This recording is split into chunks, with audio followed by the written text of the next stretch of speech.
Hello, lovely podcast people. Someone I saw, in fact, let me start by saying thank you to everyone who posted on social media that I was part of their Spotify 2021 wrap-up as most listened or top whatever 5 listened podcast. That was very cool to see how many people I was in their top 5. So one of you posted on your story that you smile every time you hear me say the hello lovely podcast people, and that's really nice that you I don't know that it's become a thing. So anyway, it wasn't supposed to become a thing, it just came out one day. I'm sure in the earlier episodes I didn't used to say that. I think I used to say hello and welcome to another episode of Not Another Nutrition Podcast. But anyway, this episode it has recently just been the Mac Nutrition Live event. Some, compassionate ways for living a more fulfilled life, or something like that was the name of the conference. I came up with it. It was something cool.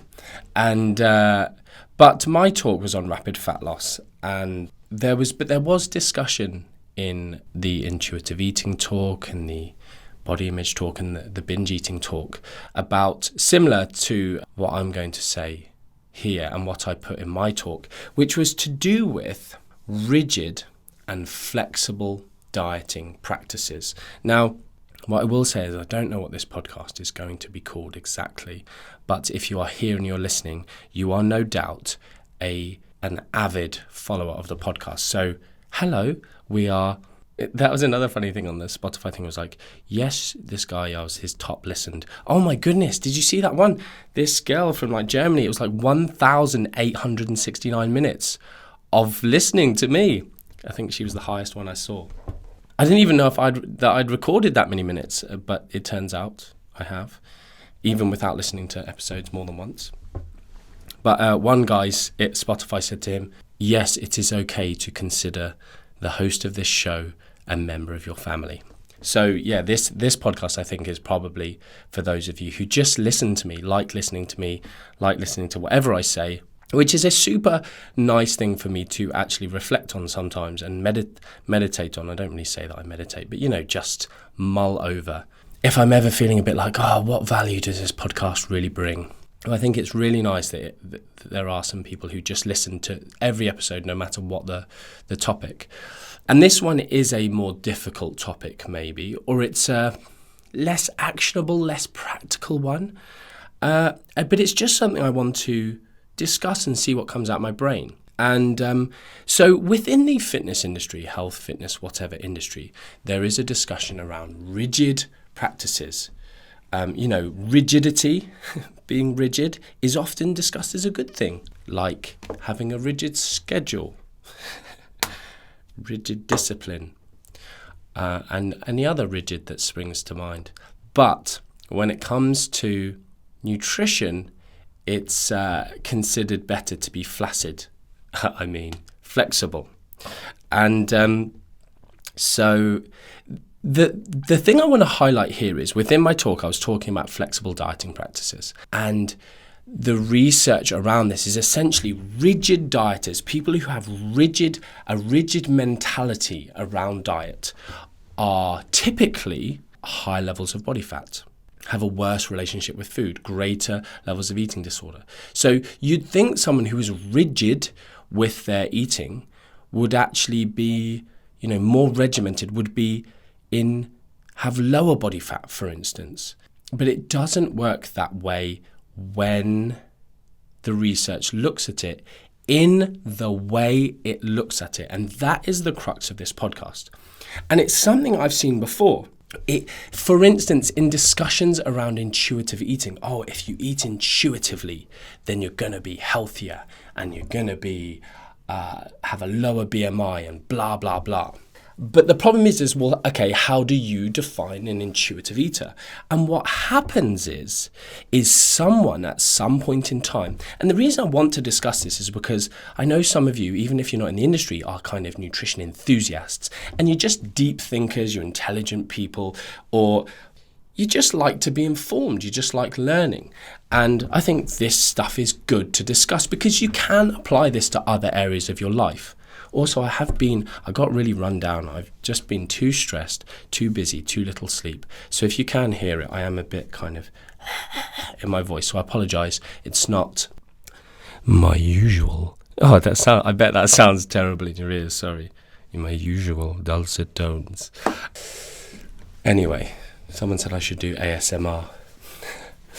That's going to send me down a very bad road. Let's not go there. So, this discussion is, at some point in time, someone comes up with a questionnaire that is given to people, and then it becomes validated by other people. And then it just gets chucked into research. And so there's this thing, it was something like, I don't know, it's really, really, really early research. I'm talking like 1968, maybe-ish. I'm guessing. That might be terribly wrong. It might be like 1985 or something. But anyway, and it was like the Food Behaviour Score questionnaire or something like that. Now, within that questionnaire, it also had some questions around flexible eating and rigid eating. And they were then pulled out to create this and expanded on. And I think there's like the flexibility score, which is like 16 questions, and the rigid constraint. So flexible constraint, rigid constraint, FCRC. I think there's 12 for rigid, 16 for flexible, or the other way around, sorry, one of the two. Either way, when you actually go back, so you can just read research and it goes, flexible dieters are much more healthy, done, right? And then you go, okay, cool, how did they do that? Using a validated questionnaire, we found out if people are rigid or flexible. Right, let's go back to, and they'll reference that paper, like 1990 paper. So you go to that paper and you actually look at this questionnaire. And the problem is what you then find, and this is what I'm saying about like intuitive eating stuff, for instance, is, intuitive eaters are X, Y, Z. But what are you basing that on? And this is the crux of it. All the questions are, and you know what? I should have actually had some to hand. I'm sorry I don't. Maybe will I? You know what? I'll copy and paste them onto my website. Are you that interested? I don't know. If at least 5 of you message me asking for them, I will get the questionnaire questions and put them on my website. We'll see how many I can remember. So the problem is these questions, all they are doing, in my opinion, and obviously my opinion is essentially gospel, is questioning whether people struggle to have a weight that society or the BMI scale says is healthy, or they don't struggle. You might as well ask people, do you struggle with your weight in your opinion? Yes or no? And if they go yes, you go, you're a rigid dieter. And if they go yes, and honestly, I'm now sort of thinking, do you know what? Someone should try and disprove the validity of these scales by simply performing that experiment and comparing the outcomes, because I think you'd literally get the exact same split, give or take, by doing so. This isn't to undermine the idea of flexible dieting being good. And here's the helpful practical take-home tip. So whoever one of my staff is time pointing this, look at the time now and time point this point. The practical advice is that I said this in a meeting yesterday, that true flexibility denotes that you will never be non-adherent to your diet. And Sarah was like, I'm going to write that down. That should probably be a quote somewhere. And that's probably the reason we were having that discussion is actually we were doing some work on the MN School of Nutrition layman's course that we're releasing next year, fingers crossed. And we were doing some work on the weight loss bolt-on. And one of the things was around adherence, and one of the things around adherence was flexibility. And true flexibility, like some people go, flexibility is just eating any foods, like, oh, look at me, I can fit sugary sweets into my macros. Oh, look how much of a flexible dieter I am. But realistically, flexibility comes down to time scales. And so this is why often when I'm delivering talks, I talk about the fact that a photo shoot or a bodybuilding competition or a date that you have to be at a certain body fat or weight for reduces the flexibility mindset. I'm talking slower because I feel like when I talk quickly, it's making my chest go a bit funny. It reduces the flexibility, flipping heck, mentality about making you feel sick or by sounding so ill. I don't feel ill. Yes, I've had a COVID test. My goodness. I was saying this to someone the other day as well. I'm over the whole COVID thing. Like, I don't want to go into it too much, but it's been a terrible situation, right? No one's known how to deal with it. The thing I think the government should be celebrated on is the vaccine program. Like, everyone's like, oh, vaccines, yes or no, blah, blah, blah. It's worked. The data shows it's worked. Vaccines in general work very well. We're lucky to have them. People aren't dying really of COVID anymore. We need to stop the hysteria and the ridiculousness. And the only reason it still exists is because we're testing. I've tested, I haven't got it, but I'm still ill. I can still pass this cold or whatever, or I could when I was ill, onto people. And I actually think, you know what, I wore a mask. I wore a mask around the babies when I was around them because I was like, you know what, I'm going to try and not... They probably gave it to me for a start, but anyway, going off on one. But the problem is it gives the anti-vaxxers or the conspiracy theorists power because you know what, they're getting a bit right. It's like, it's getting beyond a joke now. You know, people in ICU saying the only people who have really got any issues now are the ones who are not vaccinated. So yeah, let's keep pushing that agenda, but let's not start threatening people with possible lockdowns again because people aren't dying from this virus anymore, really. Anyway, so where was I? When I do talks, I talk about flexible dieting. You know what? I'm doing a guest podcast actually. Man, I go off on tangents, don't I? And one of the things he wants to talk about is why do you talk about things that aren't nutrition on your podcast? I don't really know. That was like something he said we might touch on. I don't really know. You'll have to see what I come up with. But I do hope you like the tangents. Like I said, you are part of my close group of friends, followers, fans. You're my people if you are listening to this podcast. So I do hope I just keep you company. Lots and lots and lots of people say it's like a coffee shop feel. It's like just having a chat with an intelligent friend. I take that intelligent compliment. Thank you very much. So flexible dieting is good, but talking about flexibility as the whole process, and I talk about this, you have unconditional permission to eat anything, fine, but you also have unconditional permission to have a maintenance day at any time, a week diet break, time to celebrate a big occasion with someone. That isn't necessarily your macro goal. My macro goal is to get to X weight and improve my fertility to conceive or, whatever. But the micro and meso cycle of that, the very acute and the slightly longer cycle in this period of time it is Christmas, it is a holiday, it is whatever, it is this week, I'm feeling run down, blah, blah, blah. It is my increased metabolism, massively increased hunger week of my menstrual cycle. Therefore, I'm doing X, Y, Z. I am flexible in my process, not just I can, eat some foods that are slightly more processed, therefore I'm a flexible dieter. So these are the things that it denotes. You never feel, like in the medical literature, you'll often see the word compliance, patient compliance. And it just shows a complete lack of patient-centered, client-centered, person-centered care in that it's, this is wrong with you, take this statin type thing, rather than what would you like to do? How can we go about this? Like, take these tablets 2 times a day, comply. So then we shift away from that to the word adherence. It's a step in the right direction. But even then, changing the conversation around this to what is adherence? Like, if you ever really are not adhering, you're not flexible, because true flexibility, like, I don't feel like I'm ever non-adherent. Why? Because I don't have these arbitrary rules that control what I'm doing.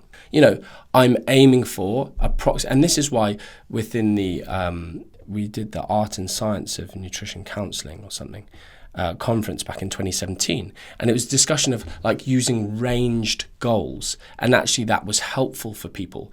And this is the thing, like, so you say with my calorie intake, I've talked about before, I might aim for whatever calories, 1,000 calories, And on a day I'm at 800, but I'm really hungry, and I end up going, I'm really hungry, I want to sleep really well, and I eat a 600 calorie dinner and I'm at 1400. Well, one, I'm still in a big deficit, winning. I was flexible in what I was doing and didn't have any guilt around that, and knew that through a completely flexible process that was okay to do. I've still taken a step forward, which is obviously really helpful mentally, but it's not a failure to go to maintenance. And this is why just the whole fitness, aesthetics, culture is a bit of an issue, because people are like, I need to get back on the bandwagon. Like, if there is a wagon you need to be on, there's an issue. If there is a path you have to stay on, there's an issue.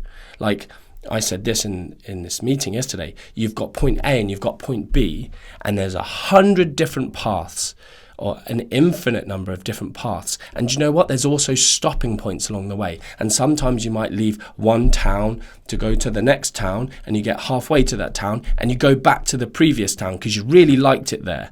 If you're talking about it as a journey, it's like, and none of that is a failure. It's a conscious decision, and it is a positive one, and it comes from an empowered place. And this is why, like, people using methods like intermittent fasting or low carb or, vegan or whatever, is just kind of unnecessary and ridiculous, because it's like different things for different points in your life. Like, be empowered to understand principles and then look at your adherence to the principle. And that was the end of the meeting. Was what we really talk about it when we talk about this fat loss, for instance, is adherence to a principle.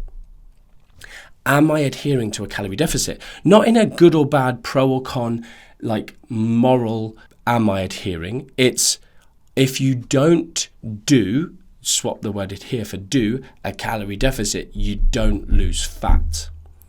Did I adhere to that today? No. Did I mean to adhere to that today? No. Therefore, we're all on plan. We're still on the journey. I wanted to be at maintenance today. I made that choice. So I think that portion of the podcast has probably been helpful for some of you to mull over, to have discussions with your client, snip it up, send it to a client, use it for yourself, think about your conversations around this stuff with clients. And then the final thing I just will touch on then is these questionnaires. Because these questionnaires, for instance, say, one of the questions in the flexible constraint questionnaires is like, or it's like true or false, I will still enjoy foods that I like to eat on occasion. Or like, I care about my appearance or body shape, but I will still eat foods that I like to eat. Okay, cool. So who does that sound like? Who might say true to that? On the flip side, guilt is a big motivator for me in maintaining or losing weight, or in what I eat. Who might say that? Flexible eating. Some days I will eat more, and then I will eat less on other days to account for that. Okay? That's a bit more grey area. Is that a flexible person, or is that a rigid person? If you answered true to that one, you are deemed a flexible person. But again, thinking about someone who doesn't, remember what I said about this, doesn't struggle with their weight, doesn't struggle with society's judgment of their weight, doesn't struggle to be somewhere that's comfortable in themselves or societally. I can identify in that. I will allow myself to eat nice foods because, for instance, or someone who effortlessly maintains their weight. Like, I effortlessly maintain a body weight and body shape that some would deem desirable. If you're someone who doesn't effortlessly do that, what does that, because of pressures, end up leading you to be like? Some of the other questions are like, for instance, one of the ones I really disliked was, do you know all of the calorie values on day-to-day food items? And that if you do, you're a rigid eater. But you've got people who are very and again, remember, rigid eater, and therefore the research shows you will tend to have a higher BMI and be more unhealthy, X, Y, Z. But they're actually people who are relatively healthy, who know lots about calories and use that in a flexible way to eat. So it's a very odd thing to call you are a rigid dieter, because just simply through knowledge. But a very good question on this questionnaire that I love or I think really is where more of the questions should be, is stuff like, if I don't have a plan, I couldn't lose weight. And stuff like that. I'm very all or nothing mentality. I go through periods of very rigid and then just doing nothing and stuff like that. That's fantastic in my opinion in terms of what we're really looking at here. If you are someone who needs a plan and something to stick to, it's probably not going to end well, because a plan isn't flexible, unless the plan is flexible. But therefore it's such a convoluted map. It's not really a set method or intervention. It's just here's a roadmap of the world, and you can go any way to get from here to here. It's not a set route and a set plan. So, but yeah, if someone says something like that, it's a massive red flag. I need a plan. No, you don't. You need to learn to be able to make conscious decisions and informed decisions. Yeah, I couldn't. So those just, I'm trying to think again if there's any more good ones I can give you examples of. There's other ones about portions, sometimes I will choose smaller portions as a means of controlling my weight. And in that one, what they're getting at there is someone who can just be a little less number orientated. It's just I just eat a little bit less. But again, it's for some people that level of, I just eat a little bit less doesn't lead to them losing weight. It might help them maintain, but not losing to get back to where they were when they had a day where they were a bit more indulgent. So anyway, I don't feel like I've done a very good job of explaining. Okay, I've just gone and got the questionnaire. So it's 16 for rigid control. So I mentioned this one. I have a pretty good idea of the number of calories in common food. I count calories as a conscious means of controlling my weight. So instantly, if you're a numbers-based person, it's instantly going, you're a rigid dieter. Even if you allow yourself to go up and down. Now, counting calories is in my opinion, not a fun way to live long term. But it doesn't necessarily denote rigidity, because if we flip over to the flexible control, we've got, I deliberately take small helpings as a means of weight control. If that's true, you are deemed as flexible, simply because it's almost more quantitative than qualitative than quantitative. This one, when I've eaten my quota of calories, I'm usually good about not eating any more. So again, that if you say true, then you're flexible. But yet, how do you know your calories? So you just see seemingly there's some real issues within this.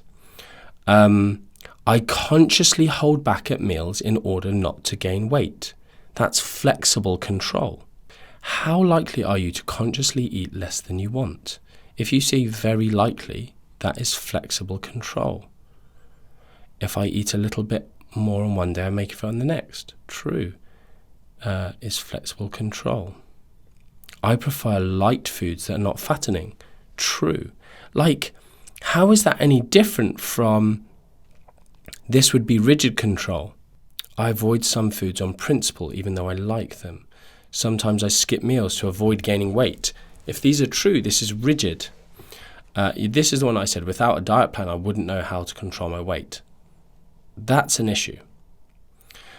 Quick success is most important for me during a diet. That doesn't show rigidity. But again, it does show me someone that maybe is focusing on the wrong things. I eat diet foods even when they do not taste very good. Again, that probably shows an issue. So if you dial down into what this questionnaire is saying, lots of this stuff we can learn from, but it really just undermines a lot of the flexible versus rigid research, because it's not talking about that. It's talking about some other interesting mentalities around food. How frequently do you avoid stocking up on tempting foods? If you answer usually to that, then you are rigid. Now, and that shows you've got a poor relationship with food, not necessarily the rigid.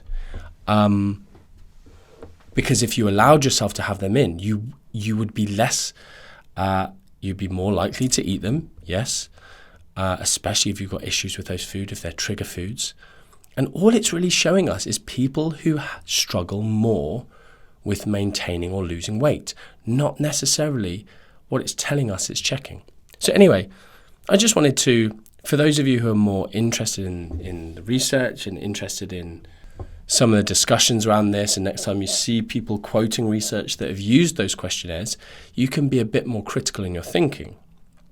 But hopefully the rest of you can just maybe go, how flexible am I truly in what I'm doing? How much I used to talk about, do you remember in my podcast, I used to talk about this word acceptance loads.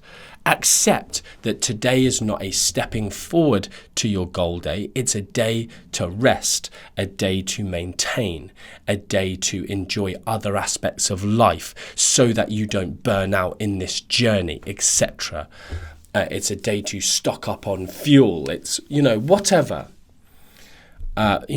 Really, really dial down into what true flexibility means. And if you feel like you're having these discussions of, I need to get back on it, I've been off it and now I'm going to get back on. Like, really, that's not true acceptance. And this isn't said with any judgment. Like, with my training, I'm the same. I'm like, geez, like, I just don't, there's a dichotomy in what I'm after. Like, I want to be super masculine. I want to be super jacked. Like, that's just this thing I have had in my head since I was 12 years old. But at the minute, weight training really doesn't appeal to me. I went to the gym last night and I quite enjoyed it.